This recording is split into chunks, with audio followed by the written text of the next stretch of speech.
Graça e paz, irmãos e irmãs, bom dia a todos. Hoje é dia 7 de janeiro de 24, nós estamos num período de férias da nossa escola dominical, mas mesmo assim teremos essa aula gravada, para não termos a interrupção definitiva da nossa programação aos domingos pela manhã. Nós estamos fazendo uma pausa do estudo de Gênesis, retomaremos no primeiro domingo de fevereiro, e agora nesse mês de janeiro serão 4 aulas gravadas. Essa é eu que vou ministrar, depois o pastor, a pastora, o seu Paulo.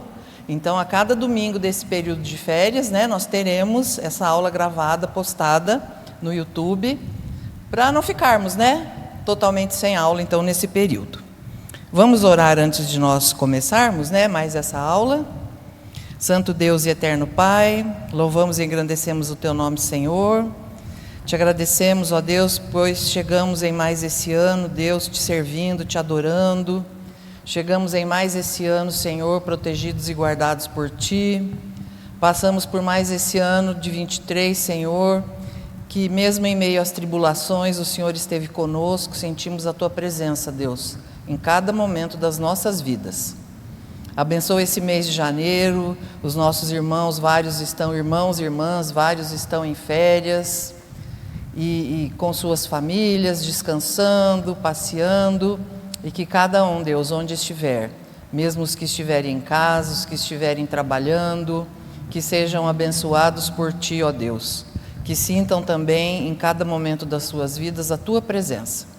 Obrigado por podermos estudar a Tua palavra, por termos esse recurso da tecnologia, Senhor, para que a aula chegue até os alunos e que tudo isso seja feito da melhor forma possível e para a honra e glória do Teu nome.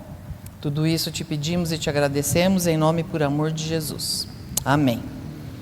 Então, hoje, nessa primeira aula, gravada, nós vamos ver as profecias a respeito da obra salvífica de Cristo no Antigo Testamento. Então, nós sempre falamos que todo o Antigo Testamento aponta para Cristo, aponta para Jesus, aponta para a cruz. Então, nós vamos ver aqui algumas coisas a respeito disso. O nosso texto básico está em 2 Pedro 1, de 19 a 21. 2 Pedro 1, de 19 a 21, a palavra do Senhor nos diz assim: E temos muito firme a palavra dos profetas, a qual bem fazeis em estar atentos, como a uma luz que alumia em lugar escuro, até que o dia esclareça, e a estrela da alva apareça em vosso coração. Sabendo primeiramente isto, que nenhuma profecia da Escritura é de particular interpretação, porque a profecia nunca foi produzida por vontade de homem algum, mas os homens santos de Deus falaram inspirados pelo Espírito Santo. Então, essa passagem do Novo Testamento, ela está confirmando as profecias, as várias profecias que nós temos no Antigo Testamento. E nenhuma delas veio da parte de homem nenhum. Os homens apenas foram usados para transmitir às pessoas a vontade de Deus. Nós temos um outro texto que fala sobre isso em Isaías, capítulo 53. Isaías 53 é o capítulo todo, bem conhecido. Vai de 1 até 12. Isaías 53 nos diz assim: Quem deu crédito à nossa pregação? E a quem se manifestou o braço do Senhor? Porque foi subindo como renovo perante ele, e como raiz de uma terra seca.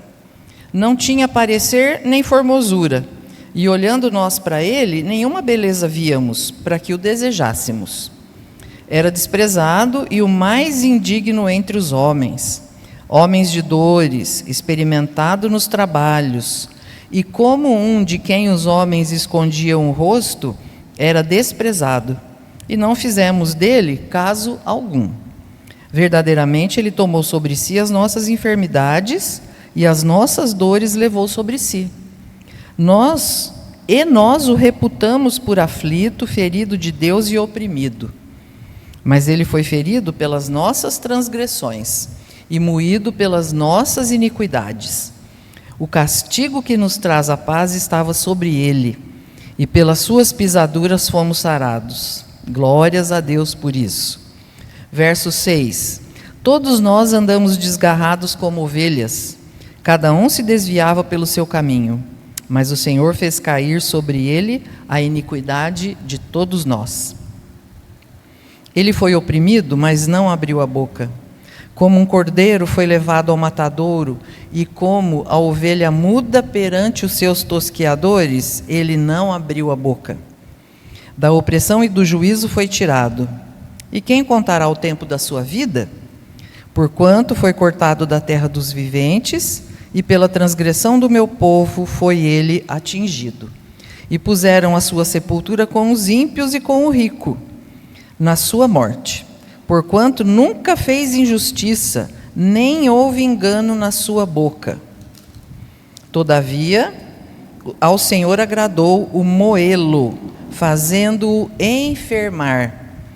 Quando a sua alma se puser por expiação do pecado, verá a sua posteridade, prolongará os dias e o bom prazer do Senhor prosperará na sua mão.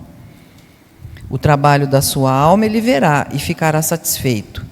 Com o seu conhecimento, o meu servo, o justo, justificará muitos, porque as iniquidades deles levará sobre si.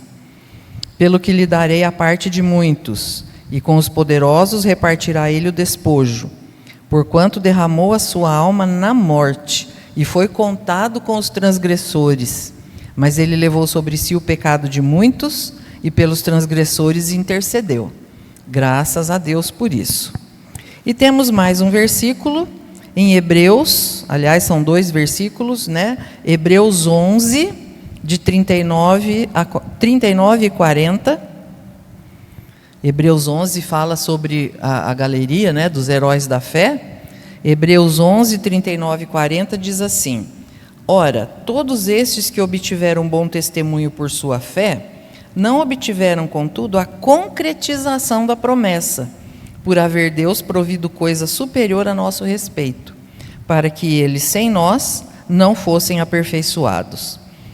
Pregaram a palavra, foram pregoeiros da palavra e da justiça, mas não viram a concretização daquilo que eles profetizavam. Mas mesmo assim, a palavra é fiel e chegou até nós, e todas as profecias, né, foram cumpridas fielmente. Então, falando sobre essas profecias, nós podemos fazer uma comparação, né, que o povo de Deus esperou quanto tempo para ganhar o presente que foi Jesus Cristo. Então nós podemos comparar a quando somos crianças, né? Que hoje em dia até criança ganha presente em qualquer época do ano, né? Mas antigamente, por exemplo, quando eu era criança, era aniversário e Natal, né?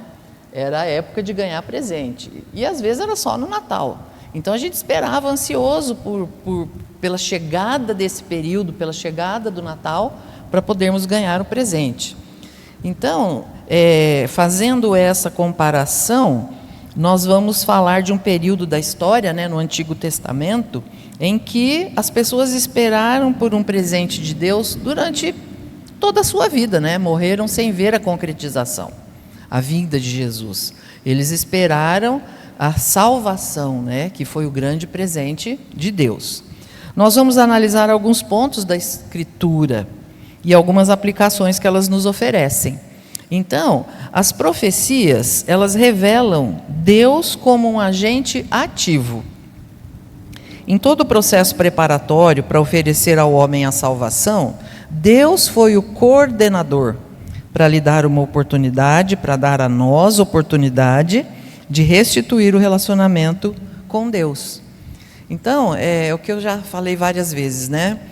Deus nos criou, nós fomos para o mundo de pecado, o homem pecou, só que o homem mesmo, estou falando nós, né, não temos condições de resolver o problema que nós mesmos criamos. Nós não temos. Nós gostamos de ter o livre-arbítrio, nós gostamos de poder decidir tudo, só que aí quando vem, né, a consequência, e agora, o que nós vamos fazer? Nós não conseguimos fazer nada. Então, apesar de sermos desobedientes, acharmos que somos tão autossuficientes e podemos fazer as escolhas, nós não conseguimos consertar a besteira que a gente faz. A gente não consegue consertar, não consegue lidar com as consequências daquilo que a gente faz que desagrada a Deus. Então Deus é que tem que ser esse ser ativo mesmo para resolver o problema que nós criamos. Assim vemos o Senhor trabalhando desde o primeiro contato após a queda do homem, ainda no jardim do Éden, quando ele afirma sobre a vinda de um Salvador. Isso está lá em Gênesis 3,15. Posteriormente, na chamada de Abraão para ser uma bênção às nações, e por meio da sua descendência, Deus preparou o povo hebreu para ter entendimento da necessidade de um Messias. Esse conceito amadureceu a partir da aliança com o povo no Sinai. No período dos reis, nós observamos Saul, que mesmo em um momento de declínio da sua conduta, ele vê em Deus o grande agente de libertação. Mesmo quando ele estava, né, nesse período crítico que acabou perdendo, né, o Espírito de Deus que estava dentro dele e acabou morrendo, ele via, ele entendia que era Deus que agia na vida de tudo e de todos. E sem dúvida, Davi também tinha compreensão da completa incapacidade do homem em sua autorredenção. E ele entendeu ser Deus o único capaz de fazê-lo. Davi escreveu vários salmos e em vários deles ele deixa isso muito bem claro. Não podemos ler o Antigo Testamento sem ter essa compreensão. Sem uma ação exclusiva de Deus, não havia nada que o homem pudesse fazer para reconhecer seus pecados, livrar-se dos seus inimigos ou enxergar algum caminho para reconduzi-lo a Deus. Os sacrifícios, né, as ofertas que eram feitos no Antigo Testamento eram incompletos, né? Tudo aquilo não dava conta de resolver o problema do pecado. Foi por instrução divina que os profetas pregaram sobre o grande amor que existe no coração de Deus para oferecer ao homem um ato redentor, seja na particularidade com Israel ou entre povos pagãos, como o caso dos ninivitas, né? Que nós lemos lá no livro de Jonas. E aí eu já tenho uma primeira pergunta para os irmãos. Temos compreendido que, se não for pela misericórdia de Deus, não temos nenhuma condição de desfrutar as bênçãos oferecidas na cruz? Vamos pensar, né, nessa pergunta. Eu vou repetir. Temos compreendido que, se não for pela misericórdia de Deus, não temos nenhuma condição de desfrutar as bênçãos oferecidas na cruz? Os irmãos podem até, se quiserem, né, colocar a resposta aí no canal.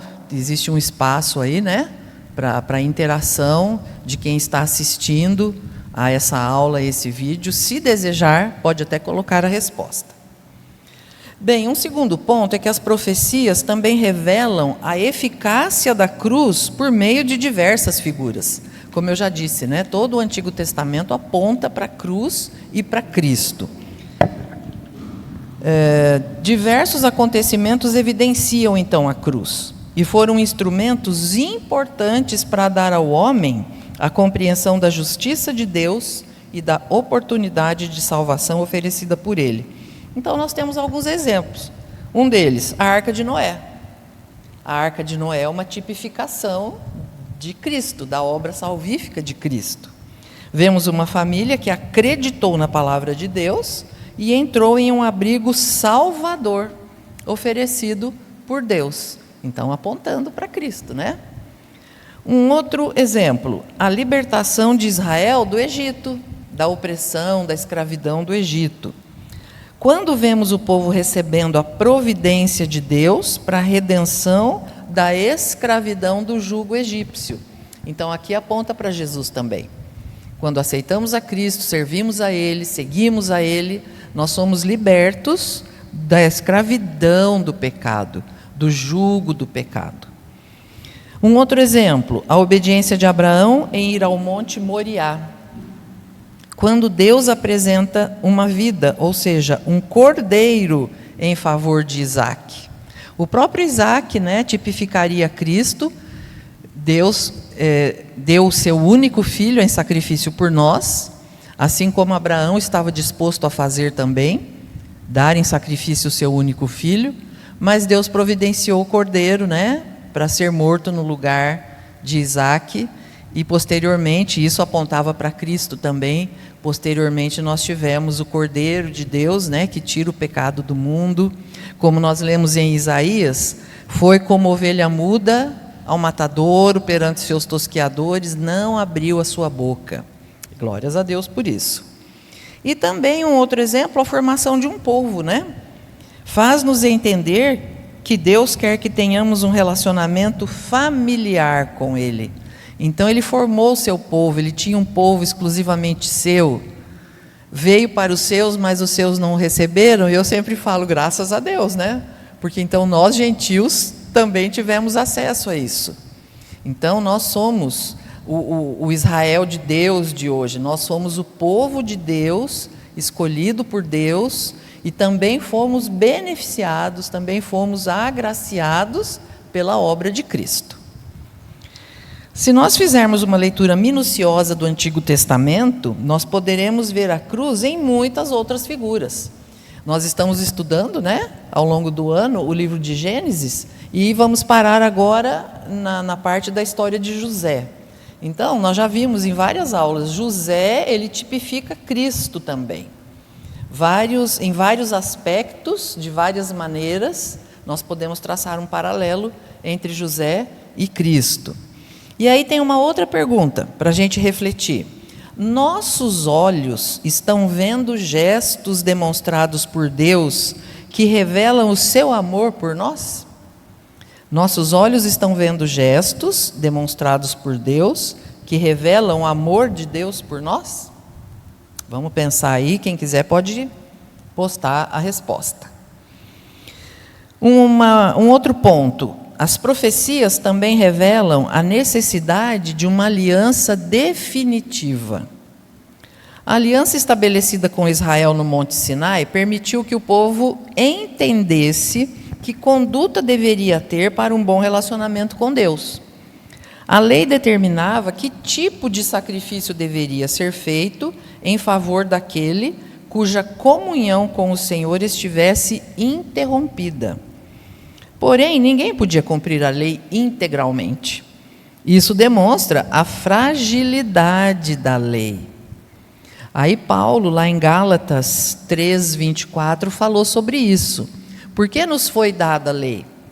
Porque foi dada, eu falo nos foi dada, para os nossos antepassados, para o povo hebreu. Porque houve essa necessidade, mesmo ela sendo incompleta. Tinha que haver um direcionamento, Tinha que haver um ponto de referência, de ética, de moral, até de higiene. Eu fico encantada quando eu vejo que Moisés foi inspirado por Deus até para falar sobre noções de higiene, De como, por exemplo, o que fazer com o lixo, o que fazer com os excrementos humanos. Deus pensou em tudo, E essa lei, ela servia para isso. E aí Paulo fala isso lá, Gálatas 3:24. A lei veio como um tutor até Cristo, para que fôssemos justificados pela fé. Então, imagina conduzir aquela multidão pelo deserto, E mesmo depois, quando eles se estabeleceram em Canaã, sem lei, sem regra de conduta, de nada. Então, ela foi necessária. Mas como o texto falou aqui, ninguém podia cumprir a lei integralmente, por conta da sua fragilidade. Mas ela foi deixada até a vinda de Cristo. Uma outra pergunta para reflexão. Nós encontramos na cruz de Cristo a paz que ela se propõe a oferecer? Nós encontramos na cruz de Cristo a paz que ela se propõe a nos oferecer? Porque a plena estabilidade da relação do homem com Deus só se daria na cruz. A plena estabilidade, a plena paz, a plena confiança. E nós encontramos tudo isso, na cruz de Cristo. E um último ponto. As profecias revelam que a salvação seria realizada e foi realizada por um Messias. Sem dúvida, o profeta que descreveu com maior exatidão a pessoa do Messias e sua obra na cruz foi Isaías, né? Nós lemos o capítulo 53, mas ele em várias partes, né, desse livro, ele fala sobre a obra da cruz, sobre a obra salvífica, né, de Cristo. Vamos concluir então essa lição meditando sobre algumas verdades preciosas anunciadas por Isaías. O Messias nasceria de uma virgem, isso está lá em Isaías 7,14. Eu agora vou apenas citar, né? Os irmãos depois então podem ler com mais calma essas passagens. Essa profecia de Isaías 7,14 então dizia: o Messias nasceria de uma virgem. E que coisa maravilhosa, né? Às vezes falando sobre profecia a gente vê, a profecia não vem da boca de homens, vem de Deus, apenas usa a boca dos homens, né, para transmiti-la. Ela nunca deixa dúvida, ela nunca é nada assim pela metade. Às vezes a gente vê pessoas, né, falando coisas da vida de outra, mas assim, não deixa claro, né? Meio que assim, está profetizando sobre a vida da pessoa, mas não deixa muito claro. E as profecias, de verdade, né, o que está na Bíblia, é sempre muito claro. Pode ser falado de uma forma assim, alegórica ou com palavras diferentes, mas o significado, a interpretação é sempre muito clara. Porque, claro, Deus não faz nada nem pela metade e também para não confundir, né? Porque se alguém vem falar alguma profecia, por exemplo, né, da minha vida, mas fala só pela metade, aí eu vou ficar com aquilo na cabeça. E depois, como é que vai ser? Isso vai gerar dúvida. E Deus não é um Deus de dúvida. Então, a profecia verdadeira, né, verdadeira que vem de Deus, ela é exata, ela é completa em cada detalhe, né? Isso é maravilhoso. Então, Isaías 7,14, o Messias nasceria de uma virgem. Vimos isso. Isaías 53, nós lemos, né? O Messias deveria sofrer em favor de muitos, e foi o que ele fez. Isaías 7 também fala, o Messias é a própria divindade. Isaías 61, de 1 a 3, o Messias faria seu ministério pelo poder do Espírito Santo. E Isaías 11, o Messias estabeleceu, né, um reino de paz. Então, por tudo isso, né, nós temos a certeza. Agora nós já podemos, por tudo que aconteceu, saber que realmente as profecias foram cumpridas a respeito de Cristo. Existem algumas outras ainda, né, que estão para se cumprir, mas elas são inquestionáveis, né, inerrantes, infalíveis. E para nós concluirmos, o texto aqui fala que o escritor aos Hebreus, né, Paulo, afirmou que os crentes do passado não seriam aperfeiçoados sem nós. Nós lemos lá no começo, Hebreus 11, 39 e 40, falou sobre isso.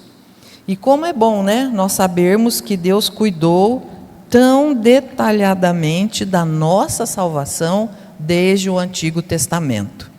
E acho que eu posso arriscar dizer desde a fundação do mundo, né? Desde a fundação do mundo.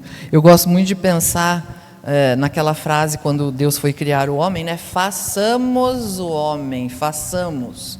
Pai, Filho e Espírito Santo.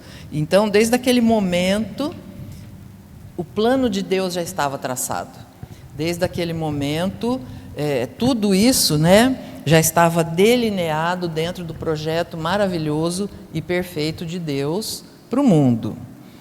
E aí, para encerrar mesmo, né, definitivamente, nós nos lembramos de João 3,16, que diz, né, um versículo muito famoso: porque Deus amou o mundo de tal maneira que deu seu Filho unigênito, para que todo aquele que nele crê não pereça, mas tenha vida eterna. Aí, no lugar da palavra mundo, cada um põe o seu nome. Então vamos ver, porque Deus amou a Belita de tal maneira que deu seu único filho, para que todo aquele que nele crê não pereça, mas tenha vida eterna. Aí é uma palavra que muda, mas parece que já dá um significado todo diferente. Então, irmãos, essa lição foi breve, né? É engraçado sem estarmos ao vivo, sem a interação, né?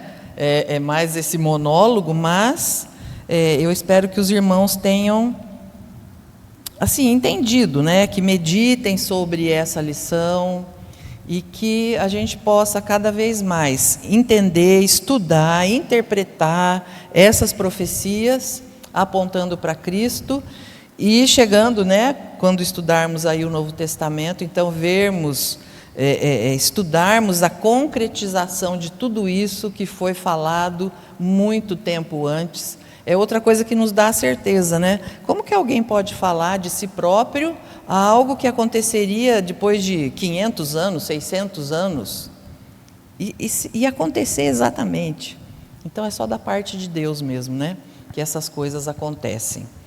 Então, as outras lições desse mês de janeiro também vão falar sobre, né, as profecias, mas essa primeira, então, a gente viu, as outras lições vão falar sobre a obra da cruz, né, mas essa primeira, então, falando sobre as profecias, mesmo que de maneira rápida, né, as profecias do Antigo Testamento que apontavam já para a obra da cruz. Amém? Vamos orar então para nós terminarmos essa aula. Pai, obrigada, Deus, por esses momentos em que estivemos aqui, Senhor, mesmo que brevemente, utilizando esses recursos, ó Deus, esses momentos que estamos juntos, mas à distância, para aprendermos um pouco mais de Ti. Que nós possamos, ó Deus, entender tudo isso que estudamos, entender o que lemos na Tua Palavra, que possamos absorver, Senhor, que podemos aplicar nas nossas vidas e principalmente fazer aquilo que o Senhor nos ordenou, que é espalhar essa mensagem, espalhar essa palavra, essa boa nova, contarmos essa coisa tão boa que nós temos na nossa vida, que é Cristo, que é a salvação, que nós possamos compartilhar com palavras ou às vezes com ações, com orações, para esse mundo que tanto precisa e cada vez mais, Senhor, precisa de Ti e da Tua Palavra.